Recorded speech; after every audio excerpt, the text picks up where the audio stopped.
तू ही रे माझा मितवा या मालिकेच्या पुढील काही येणाऱ्या भागांमध्ये आपल्याला आता जबरदस्त असा ट्विस्ट पाहायला मिळणार आहे। आता नेमकं काय घडणार, कसं घडणार हे सगळं आपल्या आजच्या या व्हिडिओमध्ये जाणून घेऊया। चला तर मग मित्रांनो सुरुवात करूया आपल्या आजच्या या व्हिडिओला। तर आता थोडक्यात सांगायचं झालं तर इथे वल्लरी आणि लावण्या ईश्वरीच्या स्वयंपाकाचं वाटोळं करून सर्वांसमोर तिची बदनामी करायचं ठरवतात। पण आता लोक वल्लरीच्याच एका कृत्यामुळे ईश्वरीचं खूप कौतुक करतात। आता नेमकं असं वल्लरी काय करते आणि कसं लोक ईश्वरीचं कौतुक करतात हे सगळंच जाणून घेऊया। त्याबरोबर अर्णवला मारण्याचा राकेशचा जो प्लॅन आहे तो सुद्धा फ्लॉप झालेला आपल्याला पाहायला मिळणार आहे। आता सगळं जाणून घ्यायला आपला हा व्हिडिओ शेवटपर्यंत पहा। इथे जेवण बनवण्यासाठी ज्या बायकांना बोलवलेलं असतं त्या बायका आता नोकराला निरोप देतात की जरा कोणाला तरी मदतीला बोलवाल का, आम्हाला पोतं हलवता येत नाही आहे। आता बायका काम करत नाही आहेत हे बघून अर्णव तिकडे येतो आणि विचारतो काय झालं, तुम्ही अजून सुरुवात का केली नाही। त्यावर बायका सांगतात की साहेब हे पोतं तिकडे उचलून न्यायचं आहे आणि आम्हाला जमत नाही आहे। अर्णव पोतं उचलायला वागतो त्यावेळी आता एक बाई सरळ अर्णववरती हल्ला करते। आता ती त्याला ढकलते आणि सरळ पाठीमागे लोटते तर दुसरी येऊन आता अर्णववरती कोयता उगारते। तोपर्यंत त्या ठिकाणी ईश्वरी आलेली असते। ईश्वरी त्या कोयता उगारणाऱ्या बाईला अर्णवपासून लांब ढकलते। आता अर्णव ईश्वरीला उचलून घेतो आणि तिला गोल फिरवतो। त्याबरोबर तिच्या लाथांनी आता ज्या बायका जवळ येत असतात त्यांना चांगलाच मार बसतो। त्यानंतर एक बाई ईश्वरीवर आणि अर्णववर सोबत कोयता उगारते। अर्णव ईश्वरीचा हात घट्ट धरतो आणि ईश्वरीचा हात आता ईश्वरी त्या बाईच्या हाताला धरते। अर्णवच्या ताकदीने ईश्वरीचा हात हलत असतो। आता तो हात चाकू सकट खाली उलटा होतो आणि तो चाकू ईश्वरी त्या बाईच्या हातातला खेचून खाली पाडून टाकते। त्याबरोबर आता त्या बायका सगळ्याच तिकडनं पळून गेलेल्या असतात। आता त्या बायका जशा तिकडनं पळून जातात ईश्वरी लगेचच अर्णवजवळ धावत येते आणि म्हणत असते, अर्णव सर तुम्ही ठीक आहात ना, तुम्हाला काही लागलं नाही ना, काही झालं नाही ना, हे सगळं। त्याबरोबर आता अर्णवच्या लक्षात येतं ईश्वरी खूप जास्त पॅनिक झाली आहे। त्यामुळे तो म्हणतो की नाही मला काहीही झालेलं नाही आहे। ईश्वरी म्हणते मग तुम्ही त्या बायकांवरती हल्ला का नाही केला, तुम्ही त्यांना। त्याबरोबर अर्णव म्हणतो स्त्रीवर हात उचलणं राजे शिर्केंच्या तत्वात बसत नाही ईश्वरी। त्यावर ईश्वरी मग म्हणत असते अहो पण, त्यावर अर्णव म्हणतो अगं मी त्यांच्यावर हात नाही उगारला म्हणूनच तर माझ्या बायकोने इतकं डिशूम केलं ना त्यांच्याबरोबर, मला कळलं थोडी असतं नाही तर माझी बायको किती डॅशिंग आहे ते काय। त्याबरोबर ईश्वरी अर्णवला म्हणत असते तुम्हाला गंमत सुचती आहे का सर, अहो मला टेन्शन आलं होतं। त्याबरोबर अर्णव म्हणतो इट्स ओके मिस इंदौर, मी ठीक आहे। त्यावर ईश्वरी म्हणते सर तुम्ही ठीक असलात तरी बाकी काहीच ठीक नाही आहे। त्यावर आता ईश्वरी ही असं म्हटल्यावर अर्णव म्हणतो मलासुद्धा माहिती आहे मिस इंदौर, अगं आपण बोलवलेले सगळे कुक तर पळून गेलेले आहेत, मग आता आपण जेवण कसं बनवणार। मी सगळी एवढी मोठी पार्टी ऑर्गनाईज केली आहे, आपले फॉरेन क्लायंट, आपला स्टाफ, त्याचबरोबर लांबून आपल्या ज्या ब्रांचेस आहेत त्याचा स्टाफ सगळे इथे आलेले आहेत आणि जर ऐन टायमावर जेवण तयार नसेल तर मी सगळ्यांना काय सांगू। आजपर्यंत ASRच्या पार्टीमध्येच काय ASRच्या कुठल्याही कामामध्ये असा कुठल्याही पद्धतीचा गोंधळ झालेला नाही आहे आणि आज हे जे काही घडलं आहे त्यानंतर माझी खूप बदनामी होईल, मी काय करू, मला खूप टेन्शन आलं आहे आणि इतक्या शॉर्ट नोटीसवर मला कुठून मिळणार आहेत नवीन शेफ, आणि शेफ मिळतीलही गं माझ्या एका बोलवण्यावरती, पण इंदौर जेवण बनवणारे शेफ कसे शोधू आता इतक्या कमी वेळात। त्याबरोबर ईश्वरी म्हणते डोंट वरी मी आहे ना। त्यावर अर्णव म्हणतो म्हणजे, त्यावर ईश्वरी म्हणत असते तुम्ही विसरत असाल तर मी तुम्हाला आठवण करून सांगते, मी ईश्वरी, इंदौर से है हम, आणि जेवण बनवणं ही आमची खासियत आहे। अर्णव म्हणतो मिस इंदौर तुला सोप्या वाटत आहेत का ह्या सर्व गोष्टी, किती लोक आहेत तिथे बाहेर माहिती आहे का तुला, कमीत कमी 150 ते 200पेक्षा जास्त लोक आहेत तिथे, एवढ्या लोकांचं जेवण कसं बनवणार आहेस तू, कमीत कमी 300 लोकांचं जेवण बनवायचं, एवढं सगळं करणं तुला शक्य होणार नाही, तुला नाही जमणार हे सगळं, मला खूप टेन्शन आलं आहे, काय करू काही सुचत नाही आहे, मार्गही काही सापडत नाही आहे, कसं होईल हे सगळं, काय करू। एक काम करतो मामाला सांगतो आपण जेवणाची थीम चेंज करूया, आपण आपल्या पद्धतीचं जेवण बनवूया। त्यावर ईश्वरी म्हणत असते sir sir sir sir please, अहो याआधी इतकं ओव्हर पॅनिक झालेलं मी तुम्हाला कधीही पाहिलेलं नाही आहे, मग आज तुम्ही इतकं ओव्हर पॅनिक का करताय, मी म्हटलं ना काहीही थीम किंवा काहीही चेंज करण्याची गरज नाही आहे म्हणून, मग काहीच गरज नाही आहे, तुमचा माझ्यावर विश्वास आहे ना। त्यावर अर्णव म्हणतो मिस इंदौर पण, त्यावर ईश्वरी म्हणते काहीच काळजी करू नका, मला सांगा तुम्ही मेन्यू काय काय ठरवलं आहे। मग अर्णव ईश्वरीला सर्व मेन्यू सांगतो। ईश्वरी म्हणते बढिया, आता ह्या मेन्यूप्रमाणे स्वयंपाक आपण बनवायचा. मी तुम्हाला मदत करेन. तुम्ही माझ्यासोबत असाल ना तर मी काहीही करू शकते. आणि जर हम दोनो है साथ, मग कायचं टेन्शन आलं आहे आपल्याला. त्याबरोबर आता अर्णव म्हणतो मिस इंदौर, पण जर काही गडबड झाली तर. इशू म्हणते नाही होणार हो गडबड, मी आहे ना तुमच्याबरोबर. त्यावर अर्णव म्हणतो मी एक काम करतो, मी आकाश आणि मामाला दोघांनासुद्धा बोलवून घेतो, म्हणजे ते सुद्धा आपली मदत करतील काय. त्यावर ईश्वरी म्हणते हो चालेल. मी एक काम करते, मी नमुताईलासुद्धा बोलवून घेते, म्हणजे काय होईल, नमुताईसुद्धा आपल्याला मदत करेल आणि माझ्यापेक्षा जास्त स्वयंपाकाचा अंदाज तिला आहे. त्यावर अर्णव म्हणतो ठीक आहे बेस्ट, तू एक काम कर, तू नम्रताला कॉल कर, तोवर मी आकाश आणि मामाकडे बघतो. ईश्वरी आता विचार करत राहते की सर्व कसं बढिया झालं पाहिजे, काहीही गडबड होता कामा नये. अर्णव सरांचा प्रोग्राम फर्स्ट क्लास व्हायला पाहिजे आणि मी तो होऊन दाखवणारच. मी तुमचं नाव कमी होऊ देणार नाही अर्णव सर, तुम्ही काही काळजीच करू नका, असं ती मनात म्हणते. तर इकडे तोपर्यंत अर्णव हा आकाशकडे येतो आणि आकाशला सांगतो आकाश आपल्याला जेवण बनवायचं आहे, तू लवकर चल. तोपर्यंत आता ईश्वरी ही आकाश तिथे आल्याबरोबर लगेचच म्हणायला लागते मी एक काम करते, मी लगेचच ताईला फोन करते, म्हणजे नमुताईसुद्धा रेडी राहील आणि पटपट इकडे यायला निघेल. तोपर्यंत आपण एक काम करूया, बाकीच्या सगळ्यांनी आपण कामाला लागूया, म्हणजे आपल्या हातात ऑलरेडी वेळ कमी आहे तर गडबड व्हायला नको. तोपर्यंत नमुताईसुद्धा येईल. आपण एक काम करूया, आपण भाजीपाला चिरायला घेऊया. त्यावर आकाश म्हणतो काय नम्रता येणार आहे. त्यावर ईश्वरी म्हणते हो आकाश सर, का काही प्रॉब्लेम आहे का. आकाश म्हणतो अगं नाही गं, प्रॉब्लेम कसला त्यात. मी काय म्हणतो ईश्वरी, अगं नम्रताला आता रिक्षा टॅक्सी काहीतरी करून यायला किंवा बसने वगैरे यायला वेळ जाईल, त्यापेक्षा तुम्ही सगळेजणं इथे तयारी करा, तोवर मी पटकन अर्ध्या तासात जाऊन तिला घेऊन येतो. तू एक काम कर, तिला तयार राहायला सांग, किंवा तू काहीच सांगू नको, मी जातोच आहे तर मी तिला सांगतो, हां तू इथे बाकीचं बघ. त्यावर आता अर्णव म्हणत असतो आकाश अरे काय गरज आहे, आपण इथे सगळे मिळून कामं करूया, ती येईल तिची आणि ती पटपट येईल. त्याबरोबर ईश्वरी म्हणते नाही नको सर, आकाश सर जे म्हणत आहेत तेच बरोबर आहे, आकाश सरांना जाऊ द्या. आकाश सर तुम्ही जा लवकरी आणि ताईला पटकीने घेऊन या इथे. तोपर्यंत आम्ही सगळेजणं इथे बाकीचं सगळं साफ वगैरे करून ठेवतो, भाजीपाला कांदा टमाटर मिरची सगळं चिरून वगैरे ठेवतो. ताई आली की मग आपण फोडण्या घालू. त्यावर आता आकाश म्हणतो बढिया, मी लगेचच निघतो. आणि मग आता आकाश हा लगेच नम्रताला आणायला निघालेला असतो. आता आकाश हा मनापासून खूप खुश असतो. तो घरी गेल्याबरोबर नम्रता आकाशला असं अचानक घरी आलेलं बघते आणि विचारते आकाश सर तुम्ही इथे, आजही काही काम होतं का आमच्या घराच्या आसपास. त्यावर आकाश म्हणतो नाही, आज मी पर्टिक्युलरली तुला भेटायला नाही म्हणता येणार, घरी घेऊन जायला आलो आहे. त्यावर नम्रता म्हणते काय घरी. त्यावर मग आकाश तिला काय प्रॉब्लेम झाला आहे तो सगळा सांगतो. नम्रता म्हणते अरे भगवान ये सब क्या हो गया. बरं ठीक आहे आपण एक काम करूया, आपण पटकीने निघूया, मी फक्त पटकन घरात जाऊन आईला सांगून येते आणि कपडे बदलते. त्याबरोबर आकाश म्हणतो ठीक आहे तू ये लवकर, मी थांबलो आहे. आता लगेचच नम्रता आतमध्ये जाते, आईला हा सगळा प्रकार सांगते आणि तयार होऊन लगेचच बाहेर येते. तोपर्यंत आता हे सगळं काही वल्लरीला आणि लावण्याला कळलेलं असतं. लावण्या म्हणत असते आता ही ईश्वरी स्वयंपाक बनवणार म्हणजे आता लोक हिचं आणखीनच वाहवा करणार, कौतुक करणार.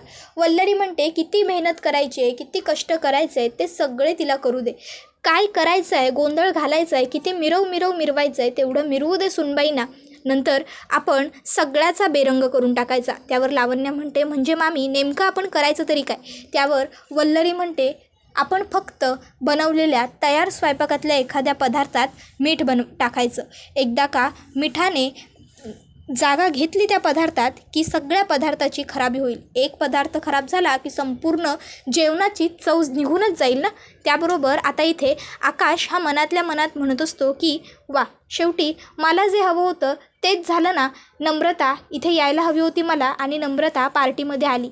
मला वाटत होतं की मी नम्रताला इन्व्हाइट कसं करू, पण शेवटी देवाच्या मनात हेच होतं. येस असं आता आकाश जोरात म्हणतो. आकाशने इतक्या जोरात यश म्हटल्याबरोबर नम्रता विचारते काय झालं सर, कशाबद्दल येस म्हणताय तुम्ही. त्यावर आकाश म्हणत असतो नम्रता माझी इच्छा होती की आजच्या पार्टीमध्ये तू सुद्धा यावं, पण मी तुला इन्व्हाइट केलं नव्हतं आणि इन्व्हाइट केलं जरी असतं तरी तू आली असतीस की नसती आलीस हे मला ठाऊक नव्हतं. पण बघ शेवटी देवाच्या मनातही हेच होतं की आजच्या पार्टीमध्ये तू यावीस आणि म्हणूनच तू आजच्या पार्टीमध्ये कुठल्या ना कुठल्या कारणाने तरी येतेस. त्याबरोबर नम्रता म्हणते बरं पण आता चला पटकीनी उशीर होतोय आपल्याला. इशू तिकडे वाट बघत असेल, जेवणाची तयारी करायची आहे. त्याबरोबर आता लगेचच आकाश गाडी पटापट चालवायला लागतो आणि आता आकाश आणि नम्रता हे दोघंही त्यांच्या ठिकाणापर्यंत पोहोचत असतात. आकाश मनातल्या मनात देवाचे मनापासून खूप खूप भरपूर आभार मानत असतो. आता तिकडे लगेचच आकाश गाडी थांबवतो. त्याबरोबर लगेच नम्रता विचारते इशू कुठे? त्यावर आकाश सांगतो ती बघ तिथे मंडप बांधला आहे, तिथे आहे ईश्वरी. मग आता लगेच नमुताई इशूजवळ आल्यावर इशू सांगायला सुरुवात करते ताई इथे खूप मोठा गोंधळ होऊन गेलेला आहे. अगं ज्या बायका जेवण बनवायला बोलवल्या होत्या त्या जेवण बनवायला आल्या तर खऱ्या आणि पळूनही गेल्या. आता मात्र इथे अर्णव सरांनी एवढी मोठी पार्टी ऑर्गनाईज केलेली आहे आणि एवढी सगळी लोकं आलेली सुद्धा आहेत. आता आणखीन लोक येतील. जर लोक जेवून नाही गेली तर खूप मोठी बदनामी होईल आपली. आणि त्याहून महत्त्वाचं सरांनी पार्टीची थीम इंदोरी ठरवली होती आणि ऐन टायमिंगला जर आता जेवणाचा मेन्यू बदलला तर ते वाईट दिसेल. त्यामुळे काय करावं काही सुचत नाही आहे. एवढ्या सगळ्या लोकांचा स्वयंपाक कसा बनवायचा ते मलाही कळत नाही आहे. म्हणून मग शेवटी मी विचार केला मी तुला बोलू, तू आलीस की सगळं बढिया होऊन जाईल. हे मला माहीत होतं. ताई होईल ना गं आपल्याकडून सगळं व्यवस्थित, आपण करू ना मॅनेज, आपल्याला जमेल ना हे सगळं, काय करायचं कसं होईल. त्याबरोबर आता लगेचच नमू म्हणते इशू गप्प, किती टेन्शन घेतलंयस तू, शांत हो जरा. हे बघ एवढं टेन्शन घेण्यासारखं काहीही झालेलं नाही आहे आणि तू विसरतीयस का आपले बाबा नेहमी काय म्हणतात, कोशिश करणे वालों की कभी हार नाही होती. बरोबर ना? मग आपण प्रयत्न तर करून बघूया. आणि का जमणार नाही आपल्याला असं वाटतंय तुला? आपल्याला सगळं जेवण बनवायला नक्की जमणार, माझी खात्री आहे. त्यावर इशू म्हणते खरंच? त्यावर नमुताई सांगते अगं हो, तुला विसर पडतोय का इशू? इंदोरला असताना जेव्हा 31st पार्टी असायची तेव्हा आपल्या संपूर्ण मोहल्ल्याचं जेवण बनवायचं आपण चौघं मिळून, तू मी आई आणि बाबा. मग आता आपण जेवण नाही का बनवू शकत? आणि जर काही गडबड होईल असं आपल्याला वाटलं तर आपण आईला कॉल करू, आईला विचारू, ती गाईड करेल की आपल्याला. त्याबरोबर इशू म्हणते हो ताई चालेल, मग आपण आता कामाला सुरुवात करायची. त्यावर नमू म्हणते हो आपण एक काम करूया, आपण कामं वाटून घेऊया, मग त्याप्रमाणे कामं पटापट होत जातील. मला सांगा तुम्ही काही तयारी केली आहे का? त्यावर अर्णव आणि ईश्वरी सांगतात की आम्ही हे एवढं कांदा टोमॅटो मिरची वगैरे कापले. त्यावर नमुताई सांगते नाही यामध्ये आणखीन कांदा टोमॅटो लागेल, हे खूप कमी आहे. मग आता नम्रता म्हणते आपण असं करूया, आपल्या हातात वेळ कमी आहे ना, मग इशू तू आणि मी आपण फोडण्या घालायला घेऊया. जितकं कांदा टमाटा रेडी आहे कमीत कमी 2-3 पदार्थांना तरी आपल्या फोडण्या घालून होतील. तोपर्यंत अर्णव सर तुम्ही आणि आकाश सर तुम्ही दोघंजणं आणखीन कांदा आणि टोमॅटो चिरायला घ्या. त्याबरोबर लगेचच अर्णव म्हणतो ठीक आहे आकाश चल. आता आकाश हा नम्रताकडे एकटक फक्त बघत बसलेला असतो. आता अर्णव पुन्हा त्याला हाक मारतो आकाश येतोयस ना चल. त्याबरोबर अर्णव आकाशच्या जवळ जातो, आकाशच्या खांद्यावरती हात ठेवतो आणि आकाशला म्हणतो आकाश नम्रता आता इव्हेंट होईपर्यंत इथेच असणार आहे, हवं तर संध्याकाळी तिला घरी सोडायला सुद्धा परत तूच जा. त्यावर आकाश म्हणतो दादा. त्यावर अर्णव म्हणतो नाही म्हणजे उशीर होईल ना इव्हेंट आवरेपर्यंत, म्हणून म्हणतोय संध्याकाळी तिला घरी सोडायला सुद्धा तूच जा, पण आता प्लीज चल माझ्याबरोबर, कारण काय आहे आपल्याला तयारी करायची. आकाश म्हणतो हो हो चालेल ना. आणि मग तो नम्रताला सांगतो नम्रता जर काही वाटलं तर नक्की सांग मला, मी आहे इथेच. त्याबरोबर नम्रता म्हणते हो सर. त्यानंतर आता आकाश आणि अर्णव दोघांनीही फटाफट कांदा टोमॅटो मिरची परत इतर बरेच जे काही इंग्रेडियंट्स लागत असतात ते सगळे कट करायला सुरुवात केलेली असते. तर इकडे ईश्वरी आणि नम्रताने पटापट सगळ्या जेवणाला फोडणी द्यायला सुरुवात केलेली असते. मस्त गरम गरम जिरा राईस, गरम गरम वरण, त्याचबरोबर 2 इंदोरी पद्धतीच्या भाज्या, जिलेबी, गुलाबजामुन, बासुंदी आणि त्याचबरोबर सगळ्यात महत्त्वाचा पदार्थ म्हणजे इंदोरी स्वयंपाकातला पापड, हे सुद्धा ईश्वरीने बनवलेलं असतं. आता सगळा स्वयंपाक तयार झाल्यानंतर ईश्वरी अर्णवला म्हणत असते बघितलंच सर, कोशिश करने वालों की कभी हार नहीं होती. आपण प्रयत्न केला आणि आपल्याला यश मिळालं सुद्धा.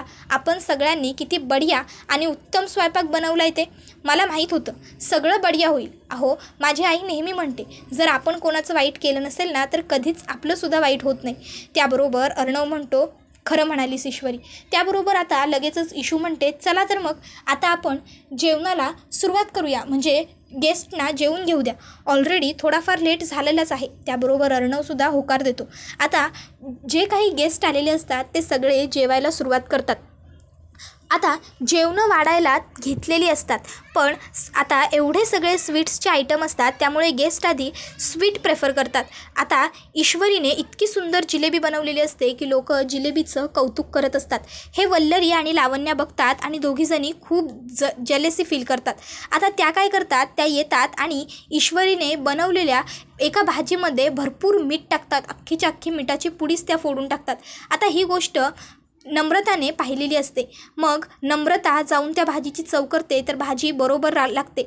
याचाच अर्थ खरं तर ईश्वरी मीठ टाकायलाच विसरली होती. उलट वल्लरी मामीने मीठ टाकून भाजीची चव परफेक्ट झालेली असते.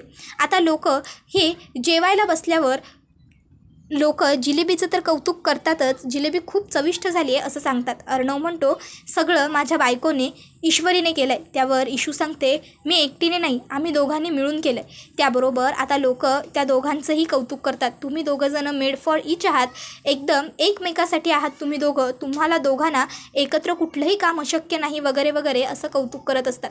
तर आता अर्णव हे सगळं ऐकून खूप खुश होत असतो, तर इशूसुद्धा खूप खुश होत असते. तर अर्णव हा आकाशला सांगत असतो, आकाश, कोणीही आपल्या इथून उपाशी जाता कामा नये, सगळ्यांना भरपेट जेवण मिळेल आणि सगळे खाऊन जातील. त्याचबरोबर आपल्या घरातला जो स्टाफ आहे त्यांनासुद्धा जेवण मिळेल, या सगळ्याची काळजी घे. आता लोक जेवायला सुरुवात केल्यावर सगळेच जण ईश्वरीच्या हातच्या स्वयंपाकाचं कौतुक करत असतात. हे सगळं बघून वल्लरीला आश्चर्य वाटतं की हे सगळं असं कसं झालं उलटं. वल्लरी आता जेवण मागायला जाते तर तिथे नम्रताच असते. नम्रता म्हणते, मामी अहो तुम्ही कशाला कष्ट करताय, मी तुम्हाला स्वतः सर्व करते. नम्रता आता मामीला जेवण वाढते. आता मामीला सगळं जेवण खराब लागतं कारण तिने भाजीत ज्या मीठ वाढवलेलं असतं त्या भाजीत मीठ जास्त असतं.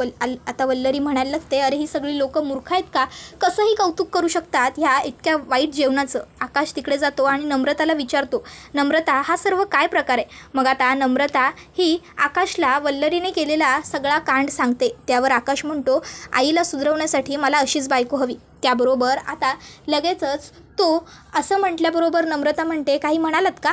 त्यावर आकाश म्हणतो, मी नाही, काही नाही. तर इकडे आता अर्णव हा राजेशला धमकी देतो, आज तू जे काही केलं आहेस ते तुला लवकरच भरावं लागणार आहे, कदाचित ह्या पार्टीमध्ये सुद्धा, त्यामुळे सावध राहा, स्वतःच्या जीवाला जप, कळलं ना. त्याबरोबर आता मात्र राकेश हा काहीच बोलत नसतो कारण मुळात राकेशकडे बोलण्यासारखं काही शिल्लकच नसतं.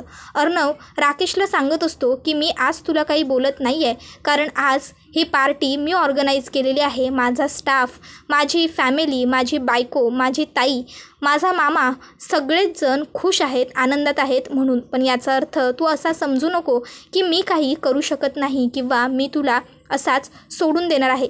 लवकरच तू जे काही करणी करून ठेवलेली आहेस मी तुला त्याचं फळ मिळवून देईनच. इतक्यात आता ते दोघंजणं एकमेकाबरोबर एवढं बोलत असतात पण अर्णव मुद्दामूनच राकेशबरोबर हसून बोलत असतो जेणेकरून त्या दोघांकडे बघून कोणालाच अशी शंका येऊ नये की अर्णव आणि राकेश एकमेकाबरोबर काय बोलत आहेत. आता अर्णव हा राकेशला म्हणतो, जिजू एन्जॉय करा बाकी काय, कळलं ना. त्याबरोबर आता त्या ठिकाणी अर्णवची ताई येते आणि विचारते, काय रे, काय एवढं तुमचं चाललं आहे, कसलं एवढं हितगुत. त्याबरोबर अर्णव म्हणतो, काही नाही गं दीदी, मी फक्त जिजूंना सांगत होतो की कसं जिजूंना सगळं काही व्यवस्थित मला हँडल करायला सांगायचं आहे ते. त्याबरोबर आता ती विचारते, कशाबद्दल आणि काय हँडल करायला सांगणार आहेस तू यांना. त्यावर अर्णव म्हणतो, काही नाही गं ताई, आहे आमचं दोघांचं सिक्रेट. दोन मेवण्यांचं सिक्रेट असू शकत नाही का. त्याबरोबर अंजली म्हणते, बाप रे, म्हणजे आता तुम्ही दोघांनीही मला तुमच्यातून बाजूला केलं की काय, माझी टीम सोडून आता तू जिजूंच्या टीममध्ये गेलास. त्याबरोबर अर्णव सांगत असतो, जिजूंची आणि माझी तर खूप खास टीम आहे ताई. त्यावर अंजलीला आता अर्णवचं हे कोड्यातलं बोलणं कळत नसतं. अंजलीला मात्र हे सगळं खरंच वाटत असतं. अंजली म्हणत असते, तुमची दोघांची टीम कायम अशीच राहू दे, तुम्ही दोघांनी एकीने राहणं हेच तर हवं आहे मला. आपला नवरा आणि आपला भाऊ या दोघांमध्ये इतकं एकमत आहे हे बघून कोणत्याही बहिणीला आनंदच होईल. काय हो, त्यावर अर्णव म्हणतो, ताई मला एक फोन करायचा आहे, मी आलोच, आणि तो तिकडनं निघून जातो. त्याबरोबर हा व्हिडिओ इथेच संपतो. व्हिडिओ आवडला तर व्हिडिओला लाईक करा, चॅनलवर नवीन असाल तर चॅनलला सबस्क्राईब करा आणि बेल आयकॉन आठवणीने प्रेस करा, जेणेकरून तुम्हाला पुढच्या प्रत्येक व्हिडिओचं नोटिफिकेशन मिळत जाईल. पुढचा व्हिडिओ येईपर्यंत धन्यवाद.